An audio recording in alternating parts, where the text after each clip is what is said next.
Numbers chapter 1. The Lord spoke to Moses in the tent of meeting in the desert of Sinai on the first day of the 2nd month of the 2nd year after the Israelites came out of Egypt. He said, "Take a census of the whole Israelite community by their clans and families, listing every man by name, one by one.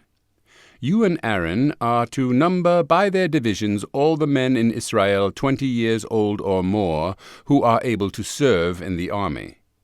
One man from each tribe. Each the head of his family is to help you. These are the names of the men who are to assist you. From Reuben, Elizur son of Shedeur. From Simeon, Shelumiel son of Zurishaddai. From Judah, Nahshon son of Amminadab. From Issachar, Nethanel son of Zuar. From Zebulun, Eliab son of Helon. From the sons of Joseph, from Ephraim, Elishama son of Ammihud. From Manasseh, Gamaliel son of Pedazur. From Benjamin, Abidan son of Gideoni. From Dan, Ahiezer son of Ammishaddai.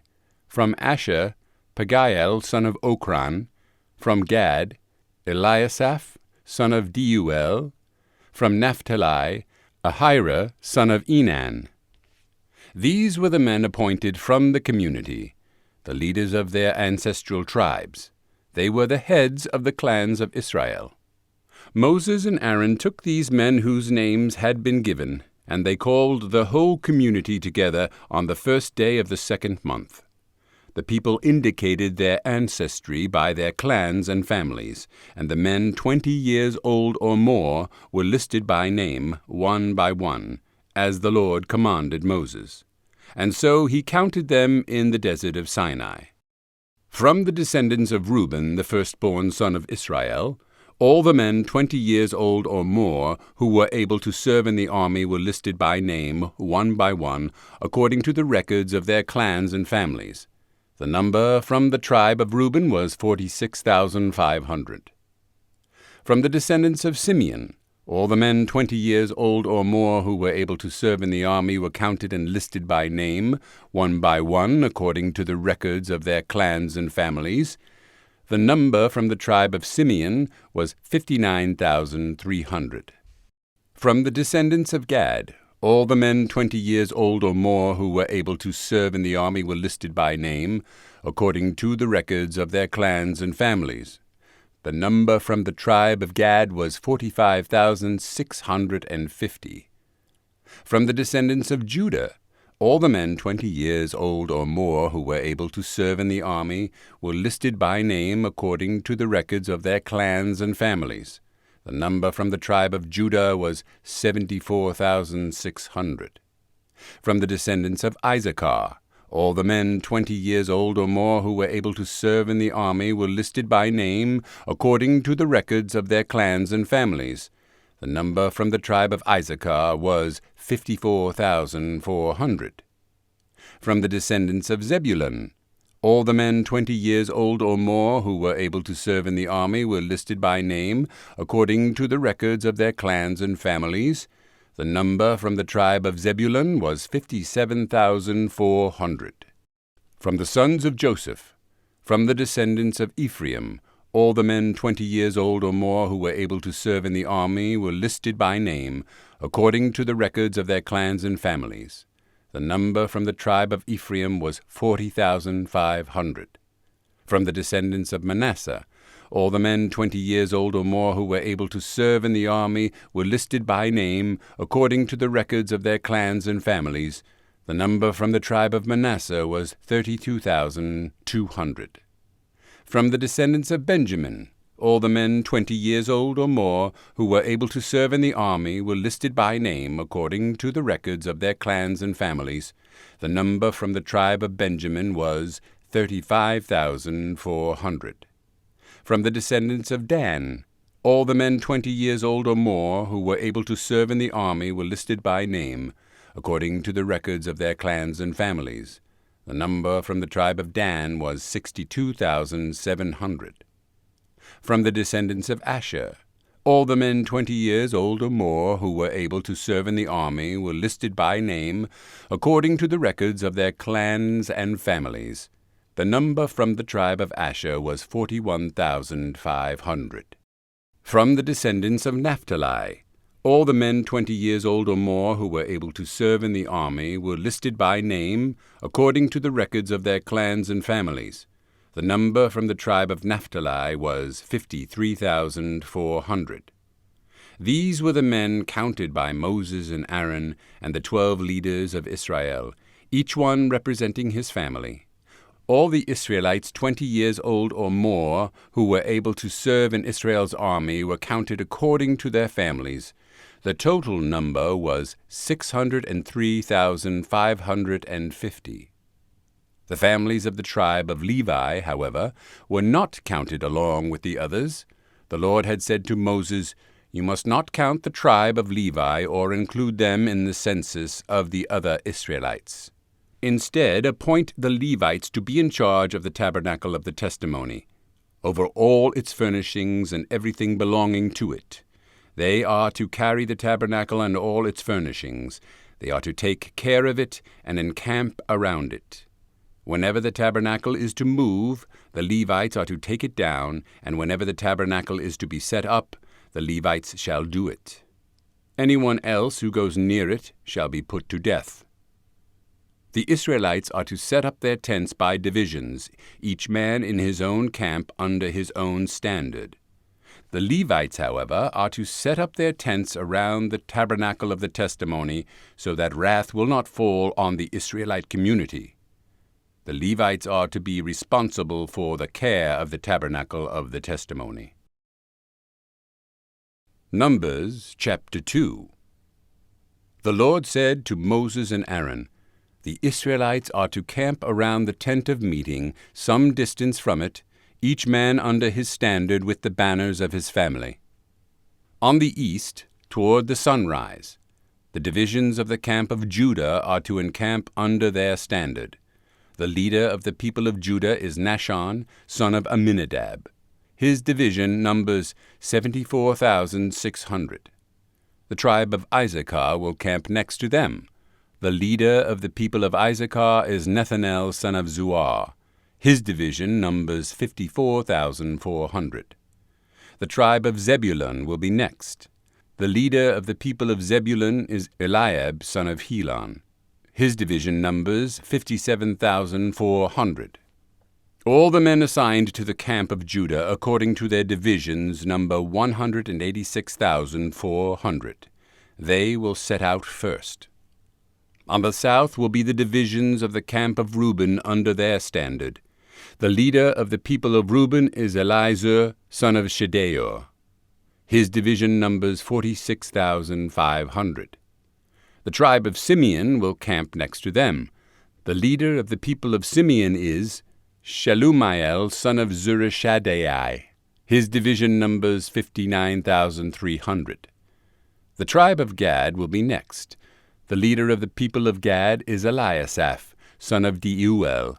His division numbers 45,650. All the men assigned to the camp of Reuben according to their divisions number 151,450. They will set out second. Then the tent of meeting and the camp of the Levites will set out in the middle of the camps. They will set out in the same order as they encamp, each in his own place under his standard. On the west will be the divisions of the camp of Ephraim under their standard. The leader of the people of Ephraim is Elishama, son of Ammihud. His division numbers 40,500. The tribe of Manasseh will be next to them. The leader of the people of Manasseh is Gamaliel, son of Pedazur. His division numbers 32,200. The tribe of Benjamin will be next. The leader of the people of Benjamin is Abidan, son of Gideoni. His division numbers 35,400. All the men assigned to the camp of Ephraim, according to their divisions, number 108,100. They will set out third. On the north will be the divisions of the camp of Dan, under their standard. The leader of the people of Dan is Ahiezer, son of Ammishaddai. His division numbers 62,700. The tribe of Asher will camp next to them. The leader of the people of Asher is Pagiel, son of Okran. His division numbers 41,500. The tribe of Naphtali will be next. The leader of the people of Naphtali is Ahira, son of Enan. His division numbers 53,400.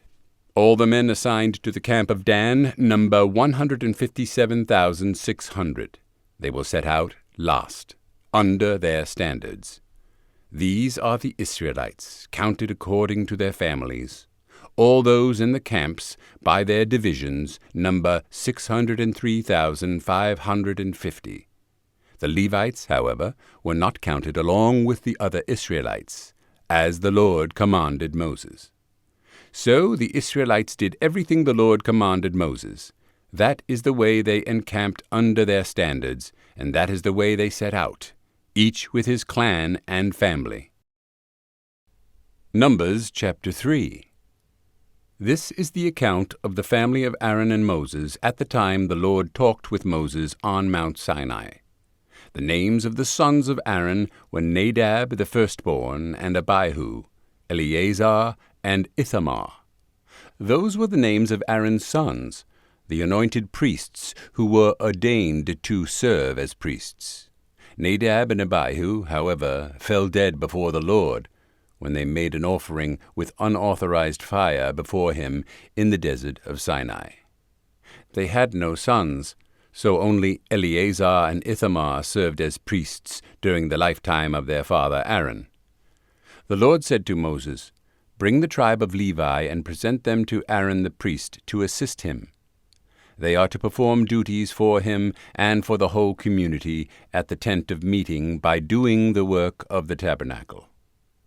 They are to take care of all of the furnishings of the tent of meeting, fulfilling the obligations of the Israelites by doing the work of the tabernacle. Give the Levites to Aaron and his sons. They are the Israelites who are to be given wholly to him. Appoint Aaron and his sons to serve as priests. Anyone else who approaches the sanctuary must be put to death." The Lord also said to Moses, "I have taken the Levites from among the Israelites in place of the first male offspring of every Israelite woman. The Levites are mine, for all the firstborn are mine. When I struck down all the firstborn in Egypt, I set apart for myself every firstborn in Israel, whether man or animal. They are to be mine. I am the Lord." The Lord said to Moses in the desert of Sinai, "Count the Levites by their families and clans. Count every male a month old or more." So Moses counted them as he was commanded by the word of the Lord. These were the names of the sons of Levi: Gershon, Kohath, and Merari. These were the names of the Gershonite clans: Libni and Shimei. The Kohathite clans: Amram, Izhar, Hebron, and Uzziel. The Merarite clans: Mahli and Mushai. These were the Levite clans, according to their families. To Gershon belonged the clans of the Libnites and the Shimeites. These were the Gershonite clans. The number of all the males a month old or more who were counted was 7,500. The Gershonite clans were to camp on the west behind the tabernacle. The leader of the families of the Gershonites was Eliasaph, son of Lael.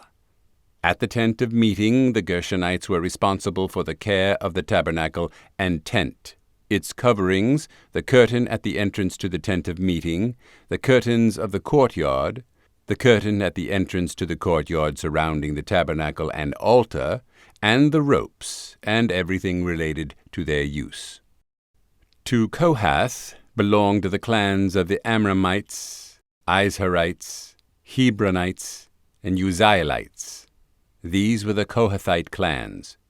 The number of all the males a month old or more was 8,600. The Kohathites were responsible for the care of the sanctuary.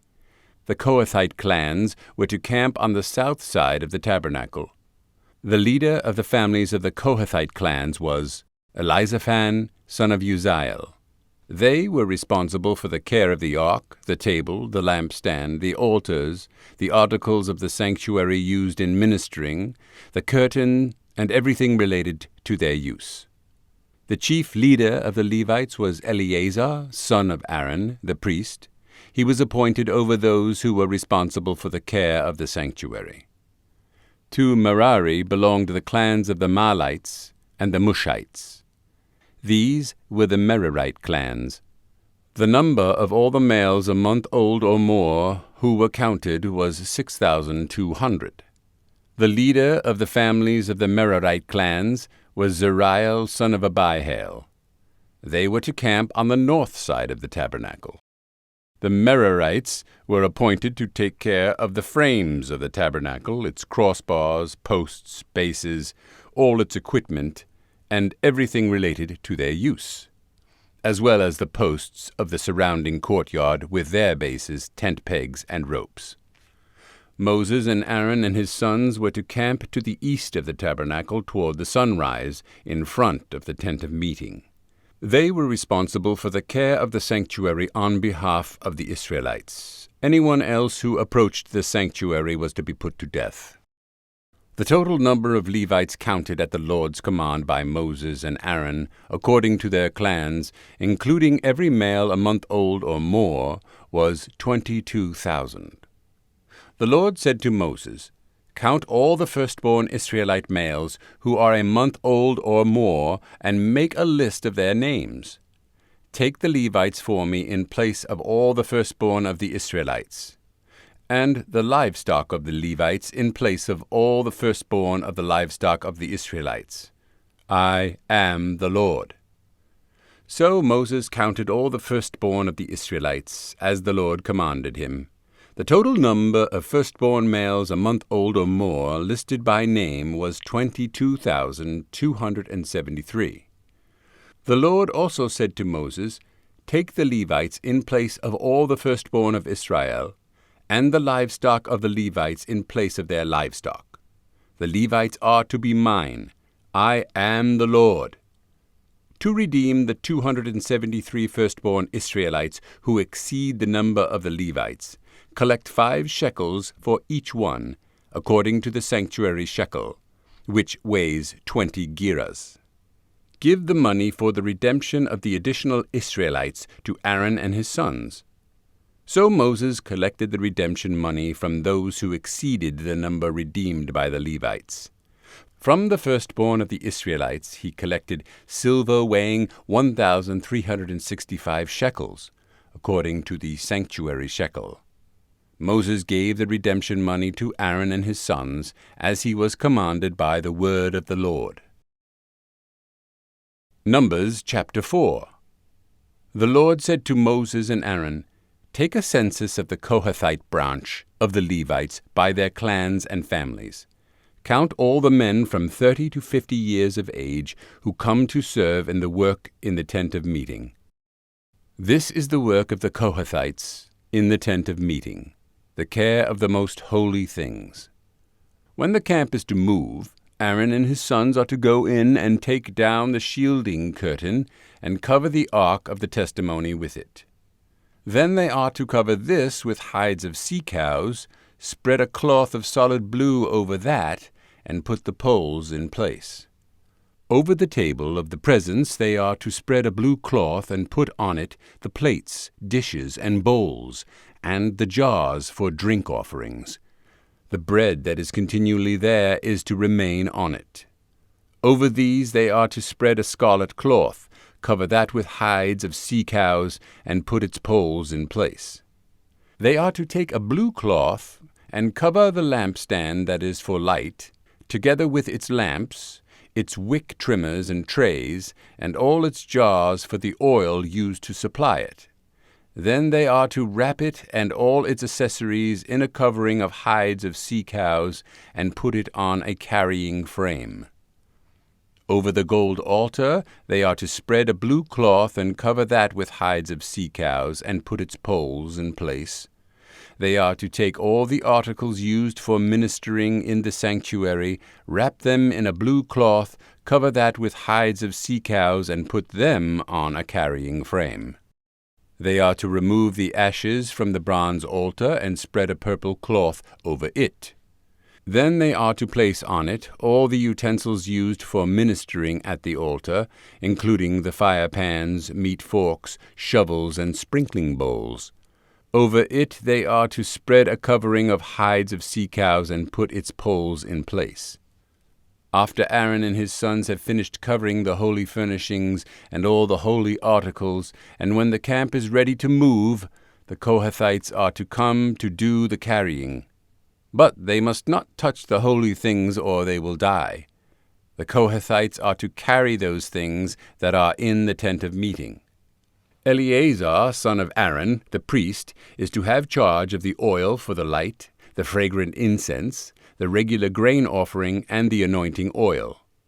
He is to be in charge of the entire tabernacle and everything in it, including its holy furnishings and articles.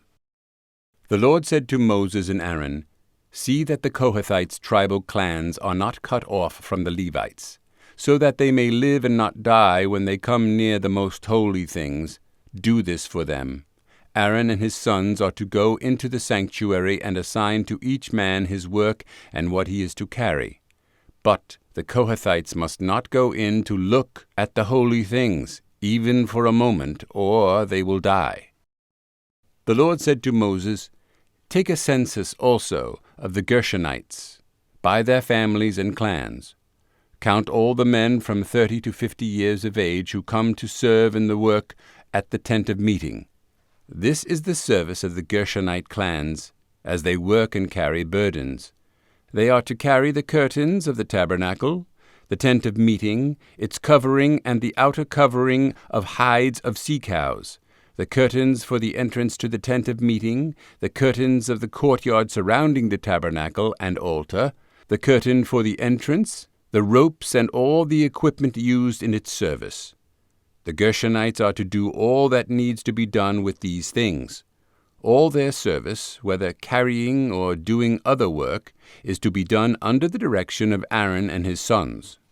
You shall assign to them as their responsibility all they are to carry. This is the service of the Gershonite clans at the tent of meeting. Their duties are to be under the direction of Ithamar, son of Aaron, the priest. Count the Merarites by their clans and families. Count all the men from 30 to 50 years of age who come to serve in the work at the tent of meeting. This is their duty as they perform service at the tent of meeting, to carry the frames of the tabernacle, its crossbars, posts, and bases, as well as the posts of the surrounding courtyard with their bases, tent pegs, ropes, all their equipment, and everything related to their use. Assign to each man the specific things he is to carry. This is the service of the Merarite clans as they work at the tent of meeting under the direction of Ithamar, son of Aaron, the priest.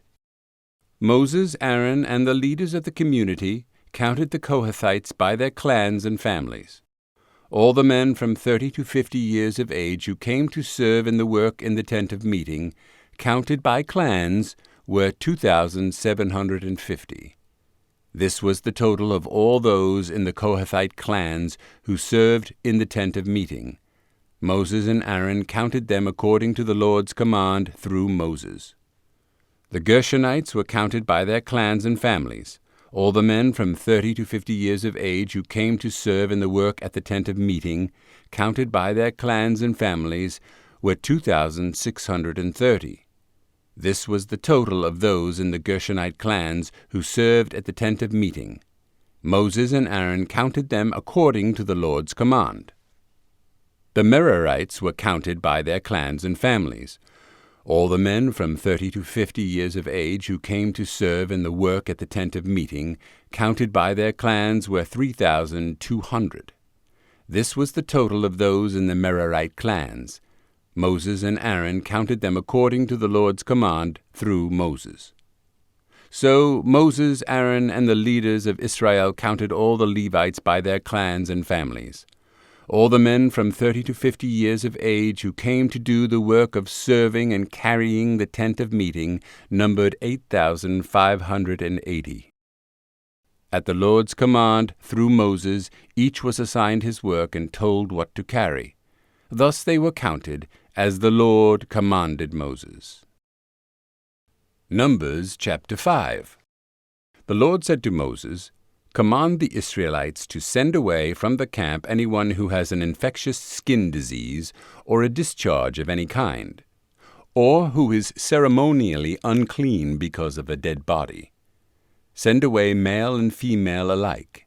Send them outside the camp, so they will not defile their camp, where I dwell among them." The Israelites did this. They sent them outside the camp.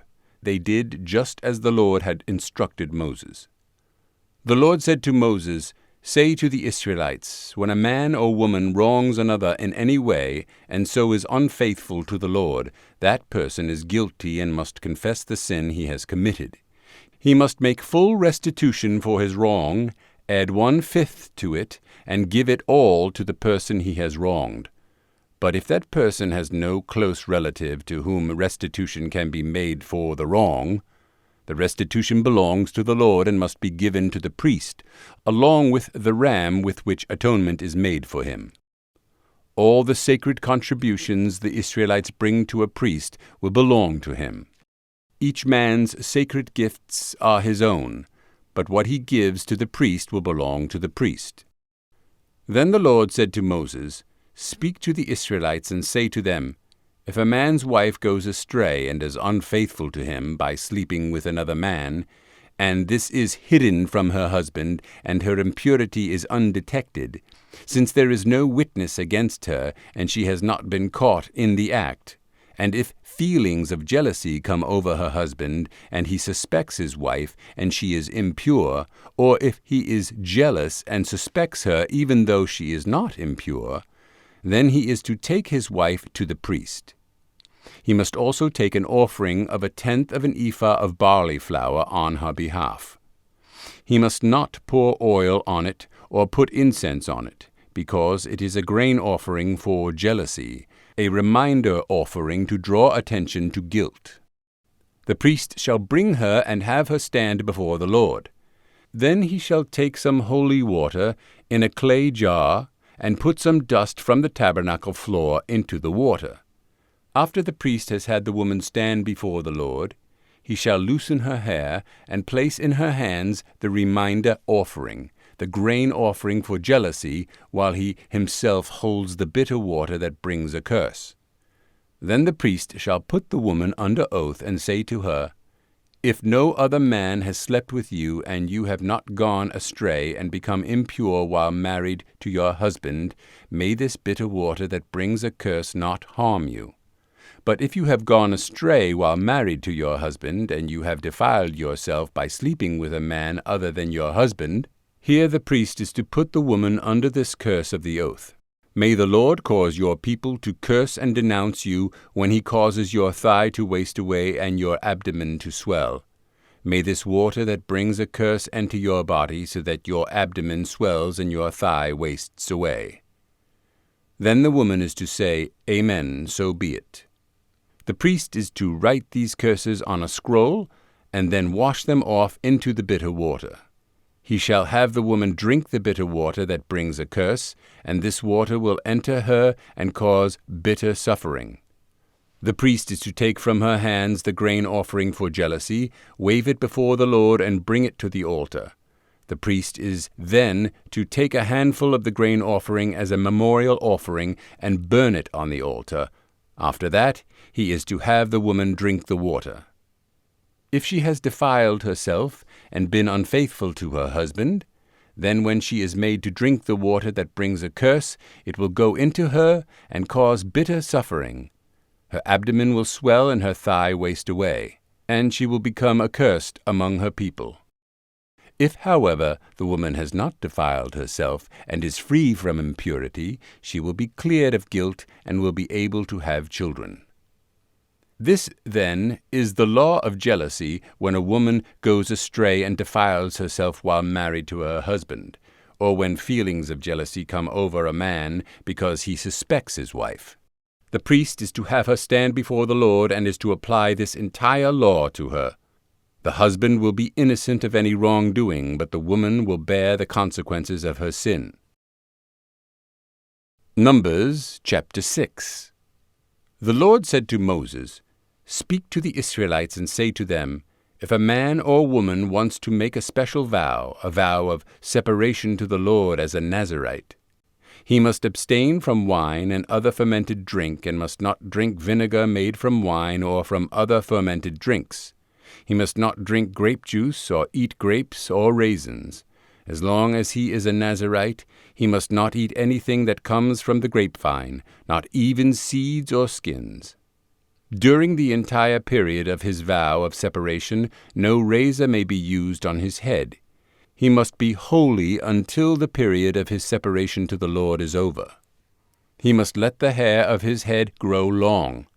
Throughout the period of his separation to the Lord, he must not go near a dead body.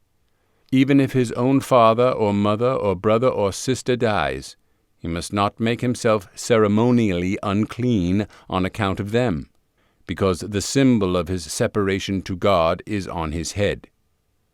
Throughout the period of his separation he is consecrated to the Lord. If someone dies suddenly in his presence, thus defiling the hair he has dedicated, he must shave his head on the day of his cleansing, the 7th day.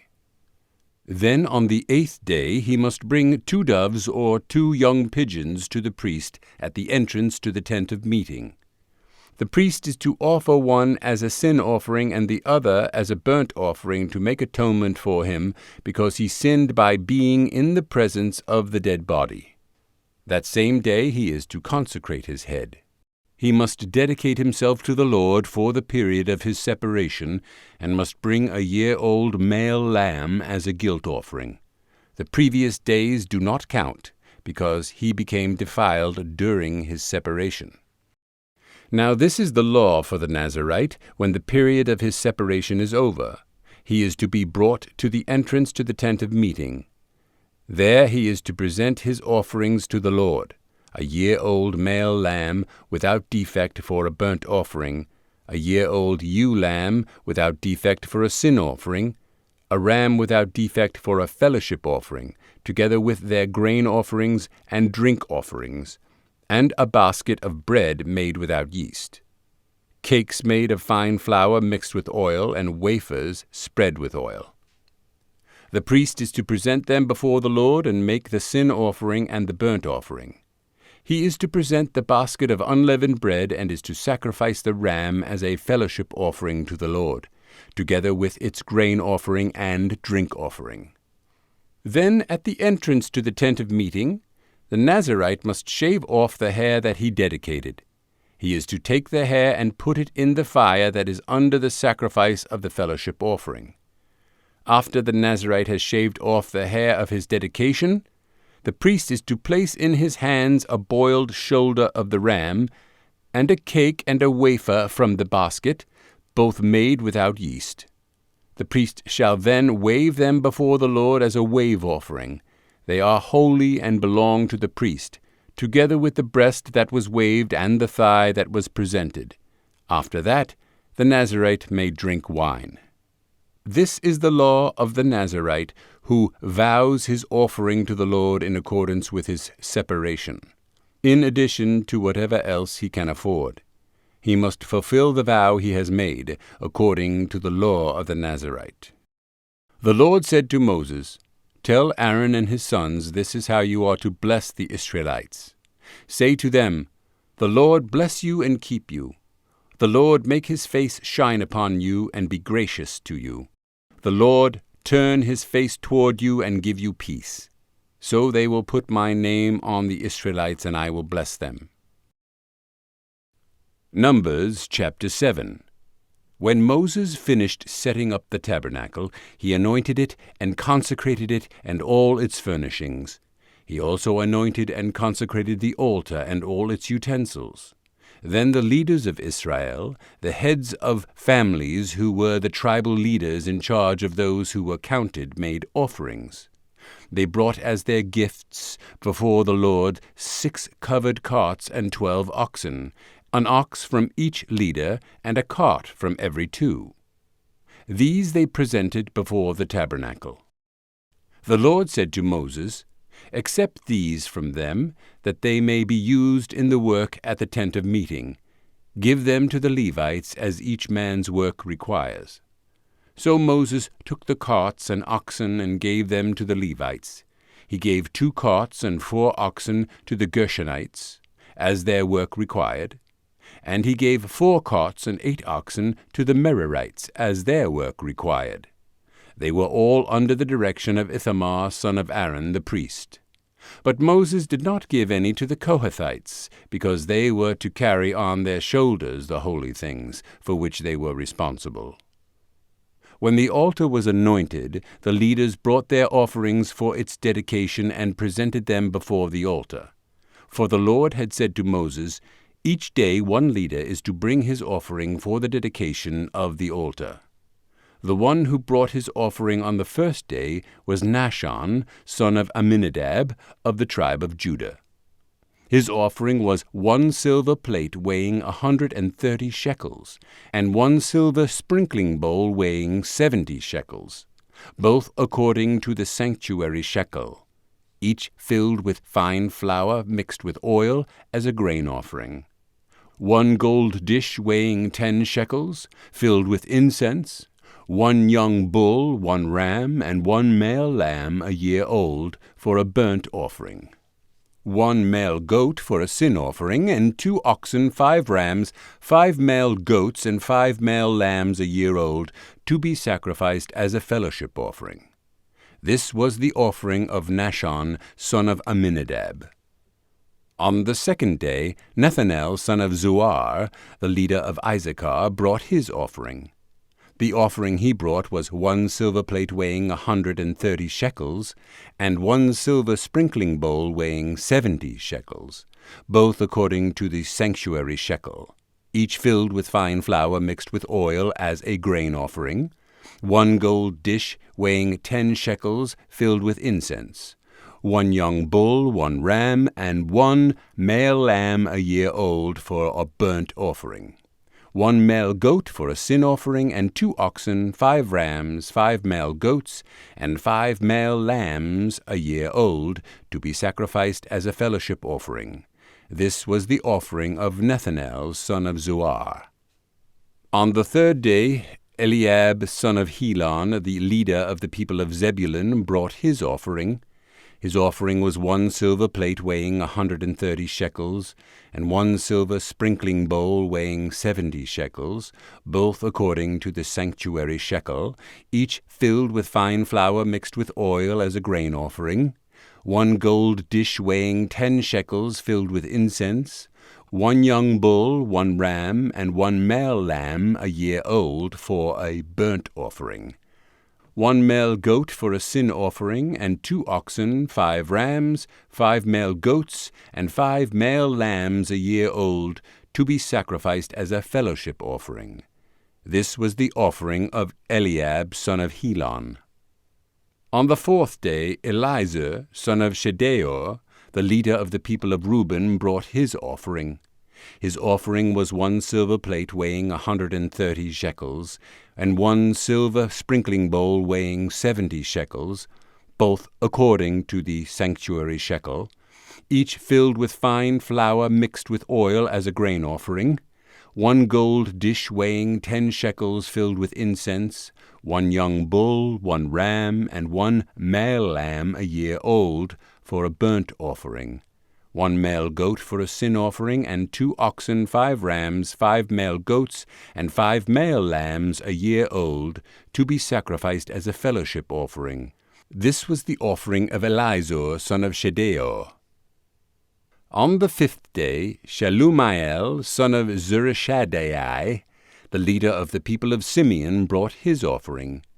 His offering was 1 silver plate weighing 130 shekels, and 1 silver sprinkling bowl weighing 70 shekels, both according to the sanctuary shekel, each filled with fine flour mixed with oil as a grain offering, 1 gold dish weighing 10 shekels, filled with incense, 1 young bull, 1 ram, and 1 male lamb a year old, for a burnt offering, 1 male goat for a sin offering, and 2 oxen, 5 rams, 5 male goats, and 5 male lambs a year old, to be sacrificed as a fellowship offering. This was the offering of Shelumiel, son of Zurishaddai. On the 6th day, Eliasaph, son of Deuel, the leader of the people of Gad, brought his offering. His offering was 1 silver plate weighing 130 shekels, and 1 silver sprinkling bowl weighing 70 shekels, both according to the sanctuary shekel, each filled with fine flour mixed with oil as a grain offering. 1 gold dish weighing 10 shekels, filled with incense, 1 young bull, 1 ram, and 1 male lamb a year old for a burnt offering, 1 male goat for a sin offering, and 2 oxen, 5 rams, 5 male goats, and 5 male lambs a year old, to be sacrificed as a fellowship offering. This was the offering of Eliasaph, son of Deuel. On the 7th day, Elishama, son of Ammihud, the leader of the people of Ephraim, brought his offering. His offering was 1 silver plate weighing 130 shekels, and 1 silver sprinkling bowl weighing 70 shekels, both according to the sanctuary shekel, each filled with fine flour mixed with oil as a grain offering, 1 gold dish weighing 10 shekels, filled with incense, 1 young bull, 1 ram, and 1 male lamb a year old, for a burnt offering, 1 male goat for a sin offering, and 2 oxen, 5 rams, 5 male goats, and 5 male lambs a year old, to be sacrificed as a fellowship offering. This was the offering of Elishama, son of Ammihud. On the 8th day, Gamaliel, son of Pedazur, the leader of the people of Manasseh, brought his offering.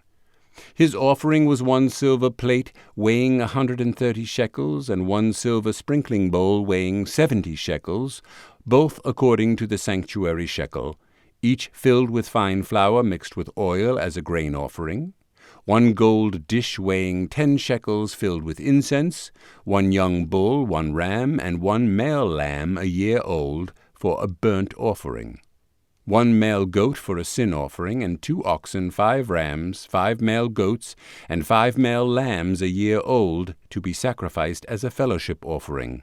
This was the offering of Gamaliel, son of Pedazur. On the 9th day, Abidan, son of Gideoni, the leader of the people of Benjamin, brought his offering. His offering was 1 silver plate weighing 130 shekels, and 1 silver sprinkling bowl weighing 70 shekels, both according to the sanctuary shekel, each filled with fine flour mixed with oil as a grain offering, 1 gold dish weighing 10 shekels, filled with incense, 1 young bull, 1 ram, and 1 male lamb a year old, for a burnt offering, 1 male goat for a sin offering, and 2 oxen, 5 rams, 5 male goats, and 5 male lambs a year old, to be sacrificed as a fellowship offering. This was the offering of Abidan, son of Gideoni. On the 10th day, Ahiezer, son of Ammishaddai, the leader of the people of Dan, brought his offering.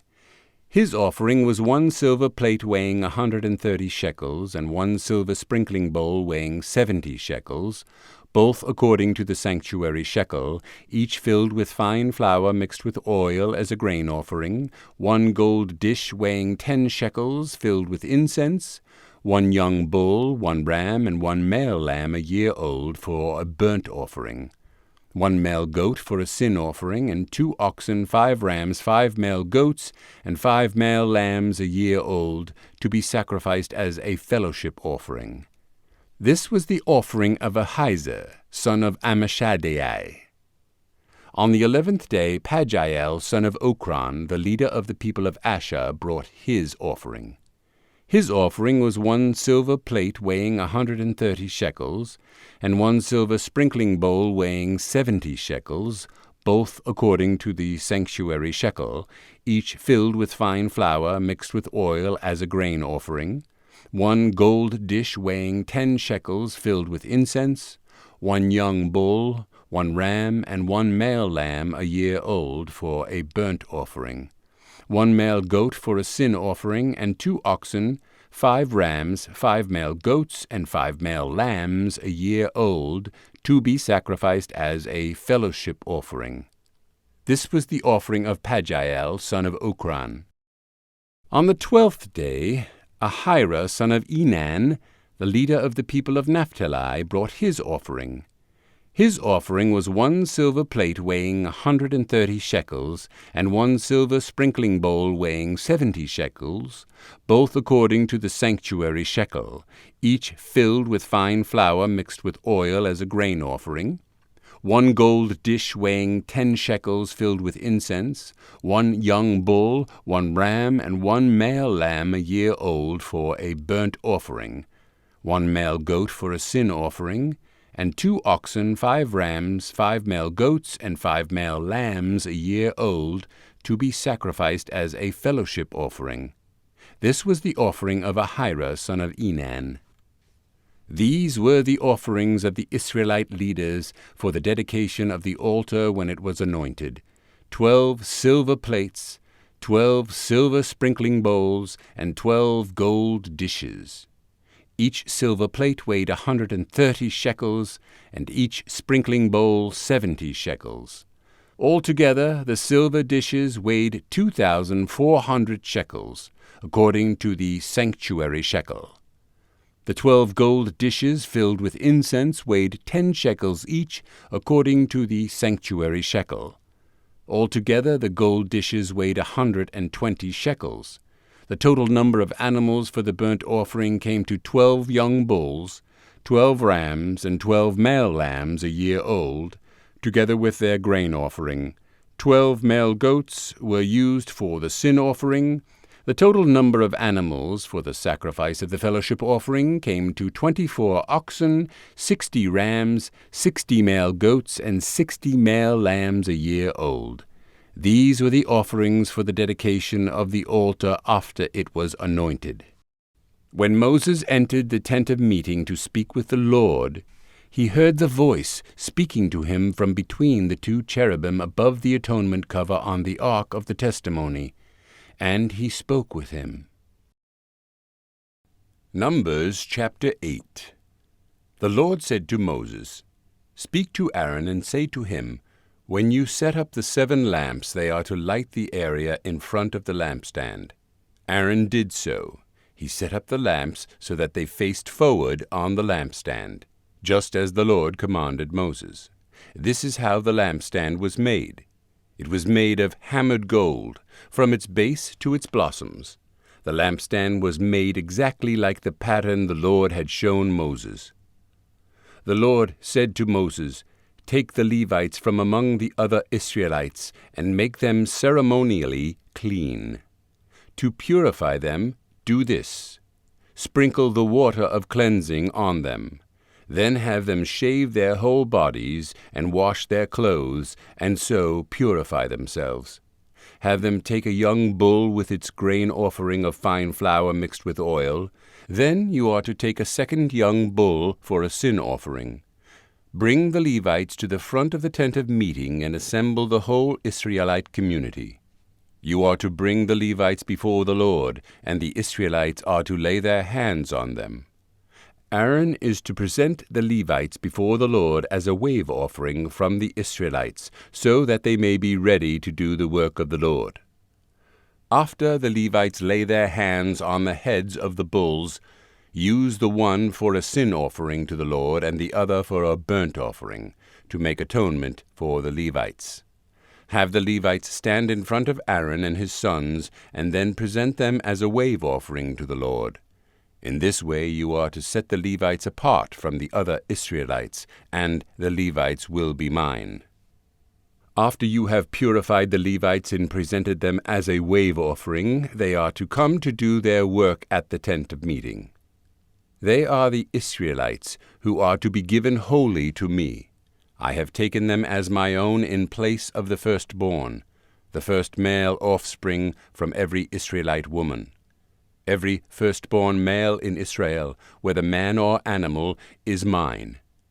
When I struck down all the firstborn in Egypt, I set them apart for myself.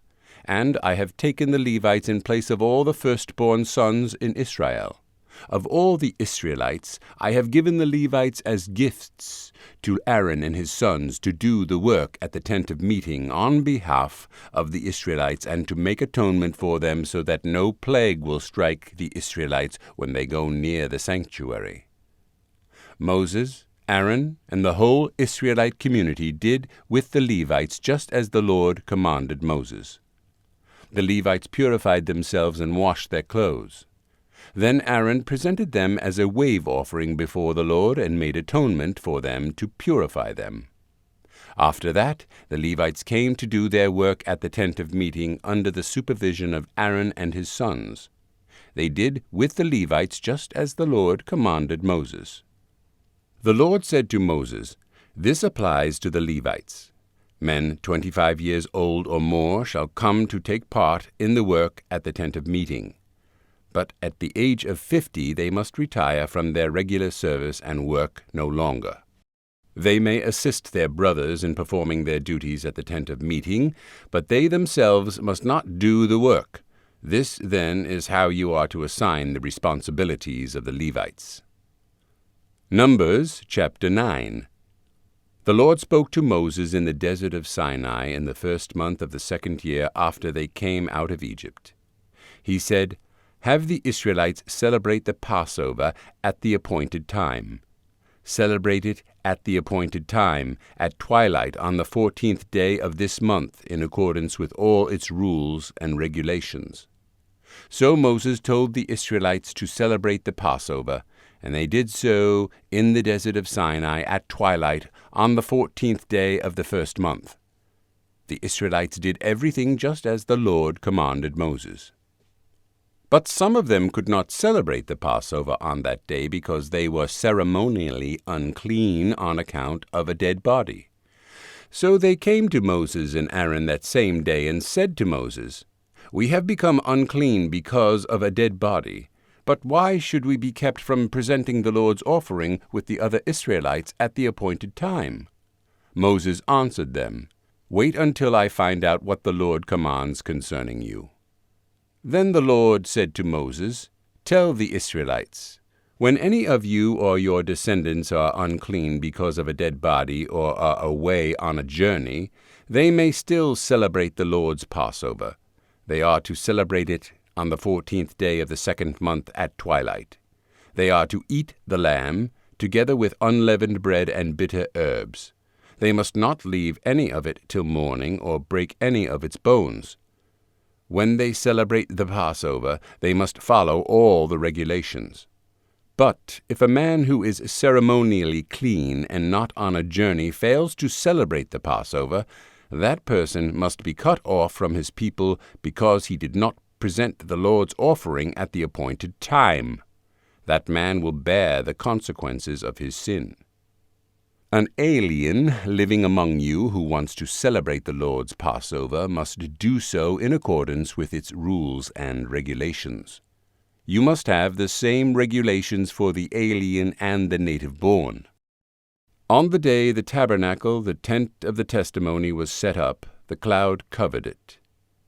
From evening till morning the cloud above the tabernacle looked like fire. That is how it continued to be. The cloud covered it, and at night it looked like fire. Whenever the cloud lifted from above the tent, the Israelites set out. Wherever the cloud settled, the Israelites encamped. At the Lord's command, the Israelites set out, and at his command they encamped. As long as the cloud stayed over the tabernacle, they remained in camp. When the cloud remained over the tabernacle a long time, the Israelites obeyed the Lord's order and did not set out. Sometimes the cloud was over the tabernacle only a few days. At the Lord's command they would encamp, and then at his command they would set out. Sometimes the cloud stayed only from evening till morning, and when it lifted in the morning they set out. Whether by day or by night, whenever the cloud lifted they set out. whether the cloud stayed over the tabernacle for 2 days, or a month, or a year, the Israelites would remain in camp and not set out. But when it lifted, they would set out. At the Lord's command they encamped, and at the Lord's command they set out. They obeyed the Lord's order, in accordance with his command through Moses. Numbers chapter 10. The Lord said to Moses, "Make 2 trumpets of hammered silver, and use them for calling the community together and for having the camps set out.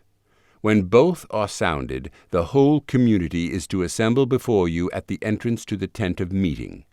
If only one is sounded, the leaders, the heads of the clans of Israel, are to assemble before you. When a trumpet blast is sounded, the tribes camping on the east are to set out. At the sounding of a second blast, the camps on the south are to set out. The blast will be the signal for setting out. To gather the assembly, blow the trumpets, but not with the same signal. The sons of Aaron, the priests, are to blow the trumpets. This is to be a lasting ordinance for you and the generations to come. When you go into battle in your own land against an enemy who is oppressing you, sound a blast on the trumpets. Then you will be remembered by the Lord your God and rescued from your enemies. Also at your times of rejoicing, your appointed feasts and new moon festivals, you are to sound the trumpets over your burnt offerings and fellowship offerings, and they will be a memorial for you before your God.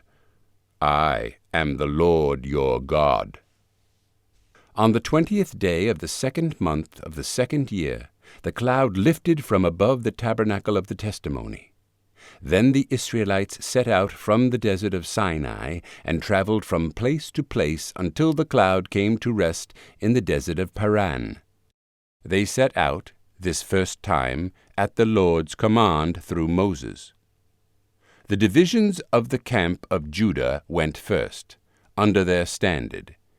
Nahshon, son of Amminadab, was in command.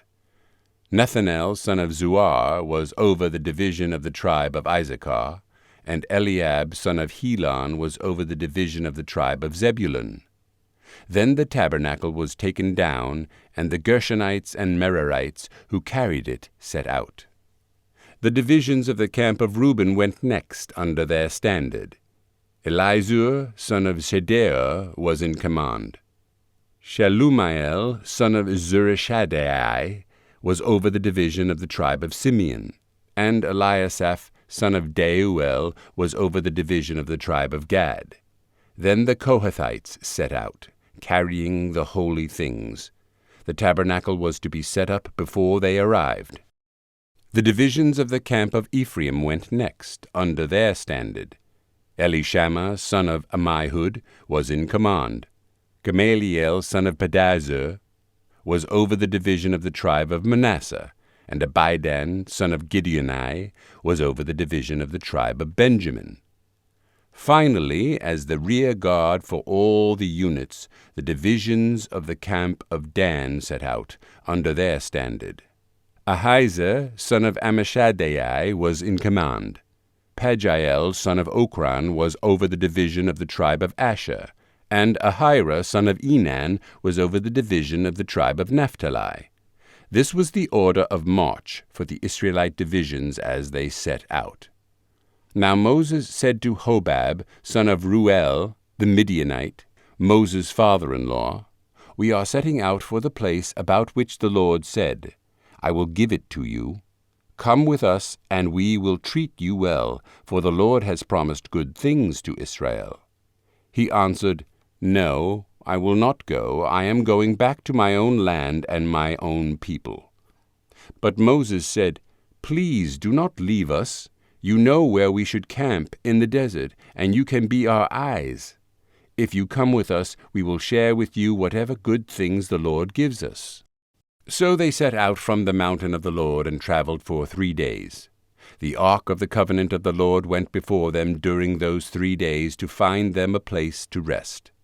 The cloud of the Lord was over them by day when they set out from the camp. Whenever the ark set out, Moses said, "Rise up, O Lord! May your enemies be scattered, may your foes flee before you." Whenever it came to rest, he said, "Return, O Lord, to the countless thousands of Israel." Numbers chapter 11. Now the people complained about their hardships in the hearing of the Lord, and when he heard them, his anger was aroused. Then fire from the Lord burned among them, and consumed some of the outskirts of the camp. When the people cried out to Moses, he prayed to the Lord, and the fire died down. So that place was called Taberah, because fire from the Lord had burned among them. The rabble with them began to crave other food, and again the Israelites started wailing and saying, "If only we had meat to eat! We remember the fish we ate in Egypt at no cost, also the cucumbers, melons, leeks, onions, and garlic. But now we have lost our appetite. We never see anything but this manna." The manna was like coriander seed and looked like resin. The people went around gathering it, and then ground it in a hand mill or crushed it in a mortar. They cooked it in a pot or made it into cakes, and it tasted like something made with olive oil. When the dew settled on the camp at night, the manna also came down. Moses heard the people of every family wailing, each at the entrance to his tent. The Lord became exceedingly angry, and Moses was troubled. He asked the Lord, "Why have you brought this trouble on your servant? What have I done to displease you, that you put the burden of all these people on me? Did I conceive all these people? Did I give them birth? Why do you tell me to carry them in my arms, as a nurse carries an infant, to the land you promised on oath to their forefathers? Where can I get meat for all these people? They keep wailing to me, 'Give us meat to eat.' I cannot carry all these people by myself. The burden is too heavy for me. If this is how you are going to treat me, put me to death right now, if I have found favor in your eyes, and do not let me face my own ruin." The Lord said to Moses, "Bring me 70 of Israel's elders who are known to you as leaders and officials among the people. Have them come to the tent of meeting, that they may stand there with you. I will come down and speak with you there, and I will take of the Spirit that is on you and put the Spirit on them. They will help you carry the burden of the people so that you will not have to carry it alone. Tell the people, 'Consecrate yourselves in preparation for tomorrow, when you will eat meat.' The Lord heard you when you wailed, 'If only we had meat to eat, we were better off in Egypt.' Now the Lord will give you meat, and you will eat it. You will not eat it for just 1 day, or 2 days, or 5, 10, or 20 days, but for a whole month, until it comes out of your nostrils, and you loathe it, because you have rejected the Lord who is among you, and have wailed before him, saying, 'Why did we ever leave Egypt?' But Moses said, 'Here I am among 600,000 men on foot, and you say, I will give them meat to eat for a whole month. Would they have enough if flocks and herds were slaughtered for them? Would they have enough if all the fish in the sea were caught for them?' The Lord answered Moses, 'Is the Lord's arm too short? You will now see whether or not what I say will come true for you.' So Moses went out and told the people what the Lord had said. He brought together 70 of the elders and had them stand around the tent. Then the Lord came down in the cloud and spoke with him, and he took of the Spirit that was on him and put the Spirit on the 70 elders. When the Spirit rested on them, they prophesied, but they did not do so again. However, 2 men, whose names were Eldad and Medad, had remained in the camp. They were listed among the elders, but did not go out to the tent. Yet the Spirit also rested on them, and they prophesied in the camp. A young man ran and told Moses, 'Eldad and Medad are prophesying in the camp.' Joshua, son of Nun, who had been Moses' aide since youth, spoke up and said, "Moses, my lord, stop them." But Moses replied, "Are you jealous for my sake? I wish that all the Lord's people were prophets, and that the Lord would put his Spirit on them." Then Moses and the elders of Israel returned to the camp. Now a wind went out from the Lord and drove quail in from the sea. It brought them down all around the camp to about 3 feet above the ground, as far as a day's walk in any direction. All that day and night, and all the next day, the people went out and gathered quail. No one gathered less than 10 homers. Then they spread them out all around the camp. But while the meat was still between their teeth, and before it could be consumed, the anger of the Lord burned against the people, and he struck them with a severe plague. Therefore the place was named Kibroth Hattaavah, because there they buried the people who had craved other food. From Kibroth Hattaavah the people traveled to Hazeroth and stayed there. Numbers chapter 12. Miriam and Aaron began to talk against Moses because of his Cushite wife, for he had married a Cushite. "Has the Lord spoken only through Moses?" they asked. "Hasn't he also spoken through us?" And the Lord heard this. Now Moses was a very humble man, more humble than anyone else on the face of the earth. At once the Lord said to Moses, Aaron, and Miriam, "Come out to the tent of meeting, all 3 of you." So the 3 of them came out. Then the Lord came down in a pillar of cloud. He stood at the entrance to the tent and summoned Aaron and Miriam. When both of them stepped forward, he said, "Listen to my words.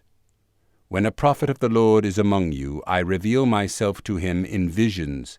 I speak to him in dreams. But this is not true of my servant Moses. He is faithful in all my house. With him I speak face to face, clearly, and not in riddles. He sees the form of the Lord. Why then were you not afraid to speak against my servant Moses?" The anger of the Lord burned against them, and he left them. When the cloud lifted from above the tent, there stood Miriam leprous, like snow. Aaron turned toward her and saw that she had leprosy. And he said to Moses, "Please, my Lord, do not hold against us the sin we have so foolishly committed. Do not let her be like a stillborn infant coming from its mother's womb, with its flesh half eaten away." So Moses cried out to the Lord, "O God, please heal her." The Lord replied to Moses, "If her father had spit in her face, would she not have been in disgrace for 7 days? Confine her outside the camp for 7 days. After that she can be brought back." So Miriam was confined outside the camp for 7 days, and the people did not move on till she was brought back. After that the people left Hazeroth and encamped in the desert of Paran.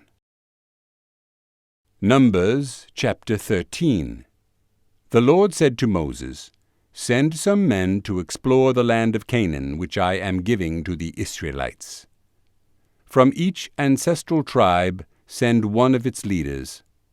So at the Lord's command Moses sent them out from the desert of Paran. All of them were leaders of the Israelites. These are their names. From the tribe of Reuben, Shammua, son of Zakur.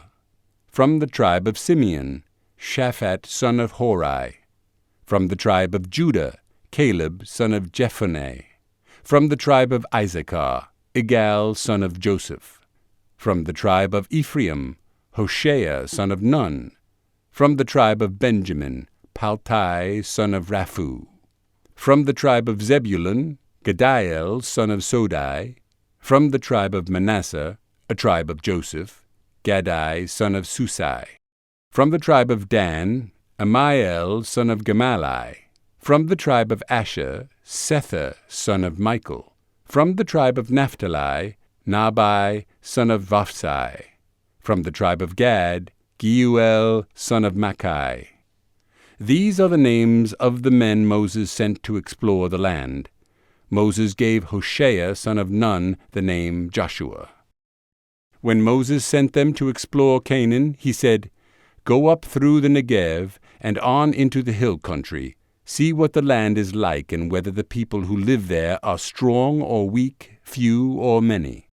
What kind of land do they live in? Is it good or bad? What kind of towns do they live in? Are they unwalled or fortified? How is the soil? Is it fertile or poor? Are there trees on it or not? Do your best to bring back some of the fruit of the land. It was the season for the first ripe grapes." So they went up and explored the land from the desert of Zin as far as Rehob, toward Lebo Hamath. They went up through the Negev and came to Hebron, where Ahiman, Sheshai, and Talmai, the descendants of Anak, lived. Hebron had been built 7 years before Zoan in Egypt. When they reached the valley of Eshcol, they cut off a branch bearing a single cluster of grapes. 2 of them carried it on a pole between them, along with some pomegranates and figs. That place was called the Valley of Eshcol, because of the cluster of grapes the Israelites cut off there. At the end of 40 days they returned from exploring the land. They came back to Moses and Aaron and the whole Israelite community at Kadesh in the desert of Paran. There they reported to them and to the whole assembly and showed them the fruit of the land. They gave Moses this account. "We went into the land to which you sent us, and it does flow with milk and honey. Here is its fruit. But the people who live there are powerful, and the cities are fortified and very large. We even saw descendants of Anak there. The Amalekites live in the Negev, the Hittites, Jebusites, and Amorites live in the hill country, and the Canaanites live near the sea and along the Jordan." Then Caleb silenced the people before Moses and said, "We should go up and take possession of the land, for we can certainly do it." But the men who had gone up with him said, "We cannot attack those people. They are stronger than we are."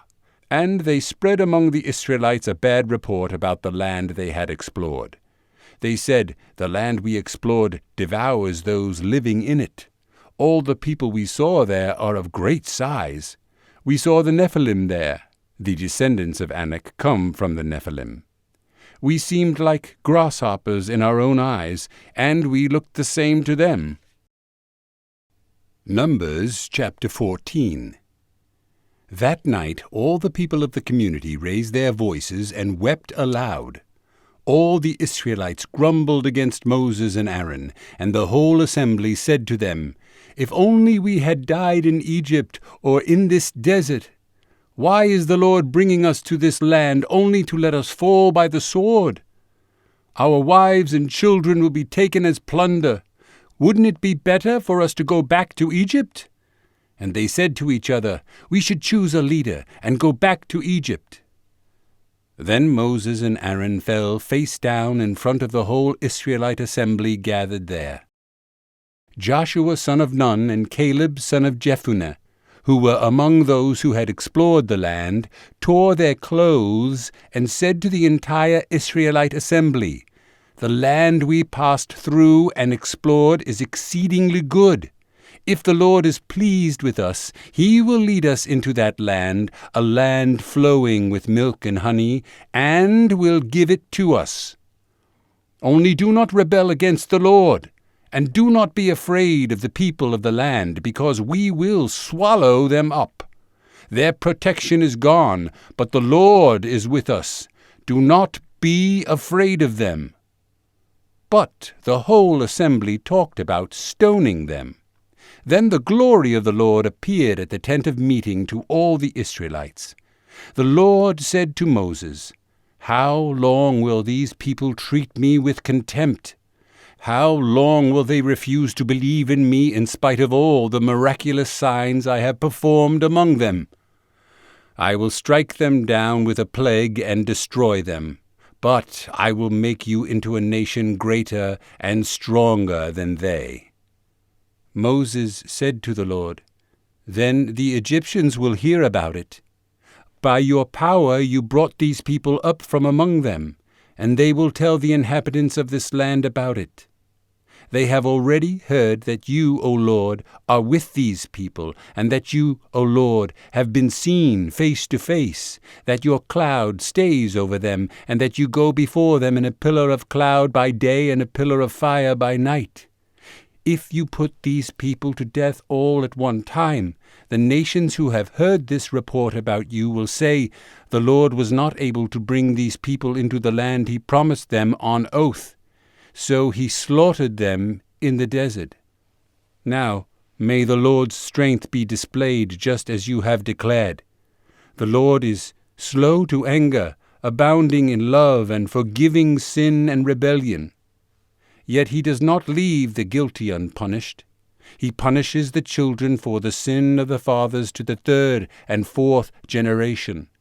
In accordance with your great love, forgive the sin of these people, just as you have pardoned them from the time they left Egypt until now. The Lord replied, "I have forgiven them as you asked. Nevertheless, as surely as I live and as surely as the glory of the Lord fills the whole earth, not one of the men who saw my glory and the miraculous signs I performed in Egypt and in the desert, but who disobeyed me and tested me 10 times, not one of them will ever see the land I promised on oath to their forefathers. No one who has treated me with contempt will ever see it. But because my servant Caleb has a different spirit and follows me wholeheartedly, I will bring him into the land he went to, and his descendants will inherit it. Since the Amalekites and Canaanites are living in the valleys, turn back tomorrow and set out toward the desert along the route to the Red Sea." The Lord said to Moses and Aaron, "How long will this wicked community grumble against me? I have heard the complaints of these grumbling Israelites. So tell them, as surely as I live, declares the Lord, I will do to you the very things I heard you say. In this desert your bodies will fall, every one of you 20 years old or more who was counted in the census and who has grumbled against me. Not one of you will enter the land I swore with uplifted hand to make your home, except Caleb son of Jephunneh and Joshua son of Nun. As for your children, that you said would be taken as plunder, I will bring them in to enjoy the land you have rejected. But you, your bodies will fall in this desert. Your children will be shepherds here for 40 years, suffering for your unfaithfulness, until the last of your bodies lie in the desert. For 40 years, 1 year for each of the 40 days you explored the land, you will suffer for your sins and know what it is like to have me against you. I, the Lord, have spoken, and I will surely do these things to this whole wicked community, which has banded together against me. They will meet their end in this desert. Here they will die." So the men Moses had sent to explore the land, who returned and made the whole community grumble against him by spreading a bad report about it, these men responsible for spreading the bad report about the land were struck down and died of a plague before the Lord. Of the men who went to explore the land, only Joshua son of Nun and Caleb son of Jephunneh survived. When Moses reported this to all the Israelites, they mourned bitterly. Early the next morning they went up toward the high hill country. "We have sinned," they said. "We will go up to the place the Lord promised." But Moses said, "Why are you disobeying the Lord's command? This will not succeed. Do not go up, because the Lord is not with you. You will be defeated by your enemies, for the Amalekites and Canaanites will face you there. Because you have turned away from the Lord, he will not be with you, and you will fall by the sword." Nevertheless, in their presumption, they went up toward the high hill country, though neither Moses nor the ark of the Lord's covenant moved from the camp. Then the Amalekites and Canaanites who lived in that hill country came down and attacked them, and beat them down all the way to Hormah. Numbers chapter 15.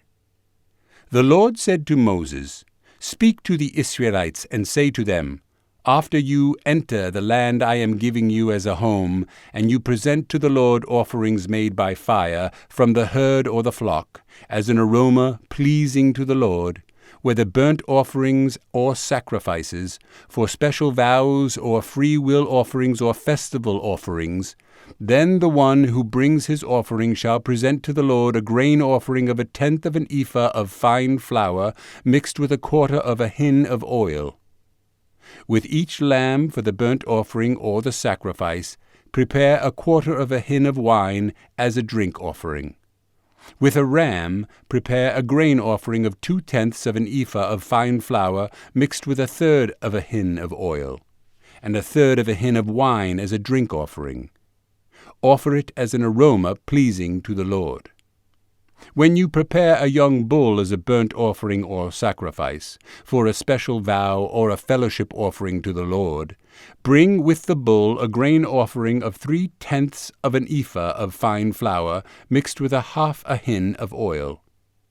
Also bring 1/2 a hin of wine as a drink offering.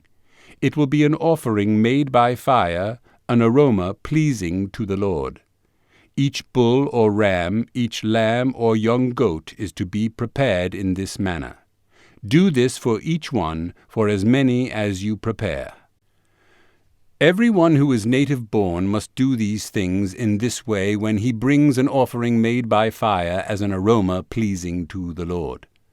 For the generations to come, whenever an alien or anyone else living among you presents an offering made by fire as an aroma pleasing to the Lord, he must do exactly as you do. The community is to have the same rules for you and for the alien living among you. This is a lasting ordinance for the generations to come. You and the alien shall be the same before the Lord.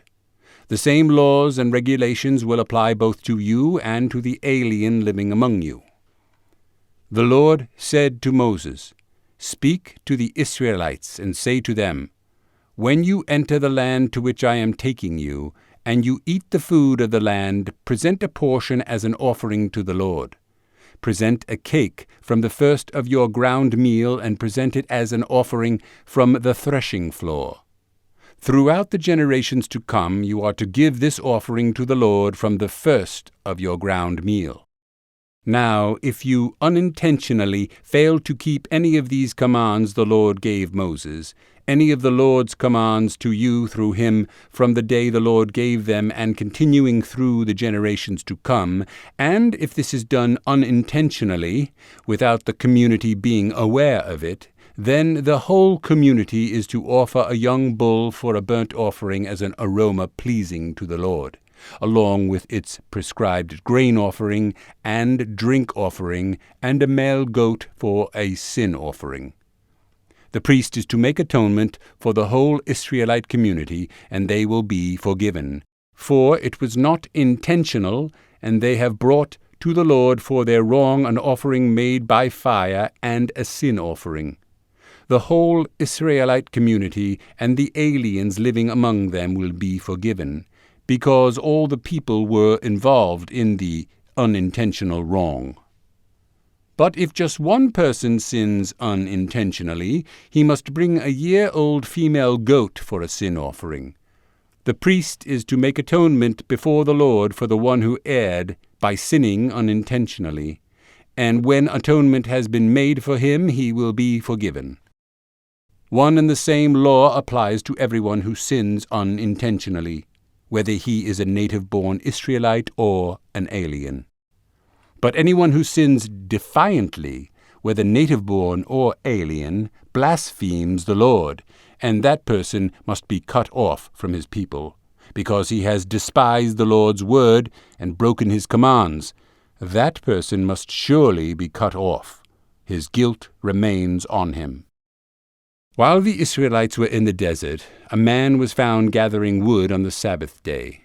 Those who found him gathering wood brought him to Moses and Aaron and the whole assembly. And they kept him in custody, because it was not clear what should be done to him. Then the Lord said to Moses, "The man must die. The whole assembly must stone him outside the camp." So the assembly took him outside the camp and stoned him to death, as the Lord commanded Moses. The Lord said to Moses, "Speak to the Israelites and say to them, Throughout the generations to come you are to make tassels on the corners of your garments, with a blue cord on each tassel. You will have these tassels to look at, and so you will remember all the commands of the Lord, that you may obey them and not prostitute yourselves by going after the lusts of your own hearts and eyes. Then you will remember to obey all my commands, and will be consecrated to your God. I am the Lord your God, who brought you out of Egypt to be your God. I am the Lord your God." Numbers chapter 16. Korah son of Izhar, the son of Kohath, the son of Levi, and certain Reubenites, Dathan and Abiram, sons of Eliab, and On, son of Peleth, became insolent and rose up against Moses. With them were 250 Israelite men, well-known community leaders who had been appointed members of the council. They came as a group to oppose Moses and Aaron and said to them, "You have gone too far. The whole community is holy, every one of them, and the Lord is with them. Why then do you set yourselves above the Lord's assembly?" When Moses heard this, he fell face down. Then he said to Korah and all his followers, "In the morning the Lord will show who belongs to him and who is holy, and he will have that person come near him. The man he chooses he will cause to come near him. You, Korah, and all your followers are to do this. Take censers, and tomorrow put fire and incense in them before the Lord. The man the Lord chooses will be the one who is holy. You Levites have gone too far." Moses also said to Korah, "Now listen, you Levites. Isn't it enough for you that the God of Israel has separated you from the rest of the Israelite community and brought you near himself to do the work at the Lord's tabernacle and to stand before the community and to minister to them? He has brought you and all your fellow Levites near himself, but now you are trying to get the priesthood too. It is against the Lord that you and all your followers have banded together. Who is Aaron that you should grumble against him?" Then Moses summoned Dathan and Abiram, the sons of Eliab. But they said, "We will not come. Isn't it enough that you have brought us up out of a land flowing with milk and honey to kill us in the desert? And now you also want to lord it over us? Moreover, you haven't brought us into a land flowing with milk and honey, or given us an inheritance of fields and vineyards. Will you gouge out the eyes of these men? No, we will not come." Then Moses became very angry and said to the Lord, "Do not accept their offering. I have not taken so much as a donkey from them, nor have I wronged any of them." Moses said to Korah, "You and all your followers are to appear before the Lord tomorrow, you and they and Aaron. Each man is to take his censer and put incense in it, 250 censers in all, and present it before the Lord. You and Aaron are to present your censers also." So each man took his censer, put fire and incense in it, and stood with Moses and Aaron at the entrance to the tent of meeting. When Korah had gathered all his followers in opposition to them at the entrance to the tent of meeting, the glory of the Lord appeared to the entire assembly. The Lord said to Moses and Aaron, "Separate yourselves from this assembly so I can put an end to them at once." But Moses and Aaron fell face down and cried out, "O God, God of the spirits of all mankind, will you be angry with the entire assembly when only one man sins?" Then the Lord said to Moses, "Say to the assembly, Move away from the tents of Korah, Dathan, and Abiram." Moses got up and went to Dathan and Abiram, and the elders of Israel followed him. He warned the assembly, "Move back from the tents of these wicked men. Do not touch anything belonging to them, or you will be swept away because of all their sins." So they moved away from the tents of Korah, Dathan, and Abiram. Dathan and Abiram had come out and were standing with their wives, children, and little ones at the entrances to their tents. Then Moses said, "This is how you will know that the Lord has sent me to do all these things, and that it was not my idea. If these men die in natural death and experience only what usually happens to men, then the Lord has not sent me.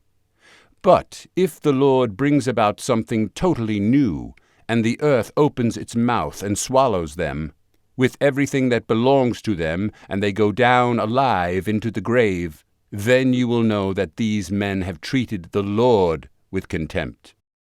As soon as he finished saying all this, the ground under them split apart, and the earth opened its mouth and swallowed them, with their households and all Korah's men and all their possessions. They went down alive into the grave, with everything they owned. The earth closed over them, and they perished, and were gone from the community. At their cries, all the Israelites around them fled, shouting, "The earth is going to swallow us too!" And fire came out from the Lord and consumed the 250 men who were offering the incense. The Lord said to Moses, "Tell Eleazar, son of Aaron, the priest, to take the censers out of the smoldering remains and scatter the coals some distance away, for the censers are holy, the censers of the men who sinned at the cost of their lives. Hammer the censers into sheets to overlay the altar, for they were presented before the Lord and have become holy. Let them be a sign to the Israelites." So Eleazar the priest collected the bronze censers brought by those who had been burned up, and he had them hammered out to overlay the altar, as the Lord directed him through Moses. This was to remind the Israelites that no one except a descendant of Aaron should come to burn incense before the Lord, or he would become like Korah and his followers. The next day the whole Israelite community grumbled against Moses and Aaron. "You have killed the Lord's people," they said. But when the assembly gathered in opposition to Moses and Aaron and turned toward the tent of meeting, suddenly the cloud covered it, and the glory of the Lord appeared. Then Moses and Aaron went to the front of the tent of meeting, and the Lord said to Moses, "Get away from this assembly so I can put an end to them at once." And they fell face down. Then Moses said to Aaron, "Take your censer and put incense in it, along with fire from the altar, and hurry to the assembly to make atonement for them. Wrath has come out from the Lord. The plague has started." So Aaron did as Moses said and ran into the midst of the assembly. The plague had already started among the people, but Aaron offered the incense and made atonement for them. He stood between the living and the dead, and the plague stopped. But 14,700 people died from the plague, in addition to those who had died because of Korah. Then Aaron returned to Moses at the entrance to the tent of meeting, for the plague had stopped.